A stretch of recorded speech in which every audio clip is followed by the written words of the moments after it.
अतिथिगण, साथियों, बहनों, जब 11 तारीख को मेरे इन साथियों ने देगराय ओरण से परिक्रमा करने का निर्णय लिया, उस समय क्या चिंतन किया, वो एक हमारे जीवन के बहुत गहराई से जुड़ा हुआ प्रश्न है। उन्होंने जैसलमेर नगर को चुना। जैसलमेर नगर के 35 किलोमीटर के दायरे में जो ओरण है उनको चुना। ओरण हमारे जीवन के बहुत महत्वपूर्ण अंग है और आज इन साथियों ने ये महसूस करवाया, लोगों के घर जा जाके जन जन को ये बताया कि पहले ओरण को हम अपना शीश कटाकर भी उसको स्थापित करते थे, उसकी मर्यादाओं का हम पालन करते थे, परंतु जब जब हम लोकतंत्र की तरफ बढ़े, मैं आज इस मंच से यह भी कहना चाहता हूं कि लोकतंत्र की बात होती है, पुराने जमाने में राजतंत्र की बात होती थी, पर उस राजतंत्र ने कड़ी से कड़ी ओरण को, गोचर को, आगोर को, तालाब को, तोंडे को, पानी को इतना संजो के रखा जो कई पीढ़ियों तक हमारे आजीविका में, हमारी आध्यात्मिकता में, हमारे तन मन में बसे। हमने ओरण की जब ये परिक्रमा की, मैं आपको हृदय से ये बताना चाहता हूँ कि मैंने मेरे जीवन में ऐसी कल्पना नहीं की थी कि हमारे ओरण ऐसी स्थिति में हों।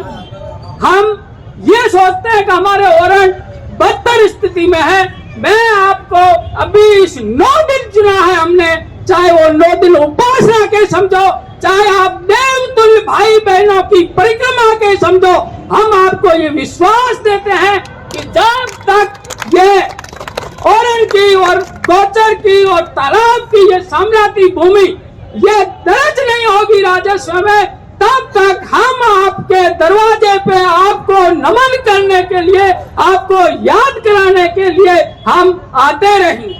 अभी कुछ साथियों ने एनजीओ का नाम लिया, अच्छी बात है, वो हमारे सहयोग में है, पर सुमेर जी, भोपाल सिंह जी, जो भी साथी है, इन्होंने अपने तन मन और धन से इस परिक्रमा की शुरुआत की है और आज अपन ओरण को एक नजरिए से देखें तो उसमें विदेशी और अपने देशी सैकड़ों तरीके के पक्षी आज भी विचरण करते हैं और आज भी ओरण उनके आश्रय स्थल है। और हमें 100 तरीके की वनस्पति जो हमारे आयुर्वेदिक के लिए, आप हिंदुस्तान में कहीं भी जाइए, आप भादवा के घी की बात करेंगे तो अपने भादवा का घी जो जैसलमेर का है उसमें कई आयुर्वेदिक वनस्पतियां हैं, वो गौ माता चढ़ के आती है और उस घी की कोई तुलना हिंदुस्तान में या विश्व में नहीं है।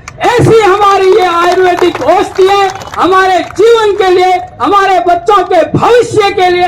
यदि आज के इस आधुनिक युग में मैं बात करूं तो आप नहरी क्षेत्र में जाइए, वहां बाजरी के बराबर गिरोच, जिसको हिंदी में शंख पुष्पी कहते हैं, वो चारा तोला जा रहा है बाजरी धान के बराबर। वो शंख पुष्पी का उत्पादन हमारे यहाँ होता है। ऐसी कई वनस्पतियां हैं, छपरी है, चौंकस है, शंख पुष्पी है, अपने केर है, बेर है, ये खेजड़ी है, ये हमारे जीवन के महत्वपूर्ण अंग है। और मैं चाहूंगा कि साथियों आप हमारे साथ चलें, हमारा मार्गदर्शन करें। आज मैं इस मंच के मार्फत से, हमारे पूजनियों के मार्फत से ये कहना चाहता हूं कि आप हमें आशीर्वाद दें, आप हमें मार्गदर्शन करें, आप हमें कहें और हम वो करके दिखाएंगे। इस कारण आपसे ये अनुरोध करते हैं। और मेरे साथियों के ये जो पाँव में छाले पड़े हैं, इन सब को भी भूलकर हम अपने जीवन में ये देखना चाहते हैं, उसमें आप हमारा सहयोग कीजिए और हम सबका भला होगा। जय जय शाह। तो दोस्तों, अभी आप देख रहे थे वॉइस ऑफ जैसलमेर। ऐसी और भी वीडियोस देखने के लिए आप सब्सक्राइब कीजिए हमारे चैनल वॉइस ऑफ जैसलमेर।